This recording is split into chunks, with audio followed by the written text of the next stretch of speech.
ഇനി ദൈവവചനം ഇതിനെക്കുറിച്ച് എന്ത് പറയുന്നു? 1 കൊരിന്തോസ് 11 അധ്യായം 6 തിരുവചനം മറക്കരുത്. സ്ത്രീ ശിരോവസ്ത്രം ഉപയോഗിക്കുന്നില്ലെങ്കിൽ മുടി മുറിച്ചു കളയട്ടെ.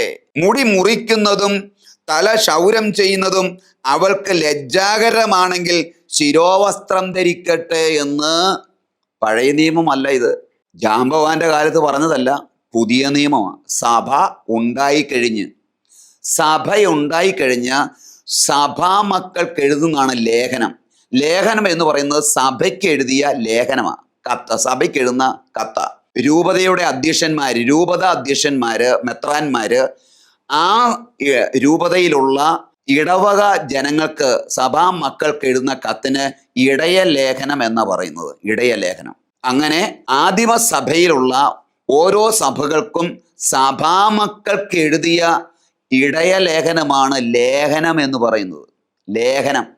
സുവിശേഷം സഭയുണ്ടാകുന്നതിന് മുമ്പ് ഉള്ള വിഷയങ്ങൾ പറയുന്നതെങ്കിൽ ലേഖനങ്ങളെല്ലാം സഭാ മക്കളോട് എഴുതുന്ന ഇടയ ലേഖനമാണ്. അതാണ് ലേഖനം എന്നുള്ള പേര് കൊടുത്തിരിക്കുന്നത്. അങ്ങനെ വിശ്വാസികളായി സഭയ്ക്കകത്ത് പ്രവേശിച്ച സഭാമക്കൾക്ക് പൗലോസ്ലീഹ പറയുകയാണ്, സ്ത്രീ ശിരോവസ്ത്രം ഉപയോഗിക്കുന്നില്ലെങ്കിൽ, നിനക്ക് മടിയാണെങ്കിൽ മുടി മുച്ചുകള, നീ മൊട്ടയടിക്ക്. ഇന്ന് പള്ളിയിൽ പോയാലും പെണ്ണുങ്ങള് തലയിൽ തുടിയിടിയല്ല.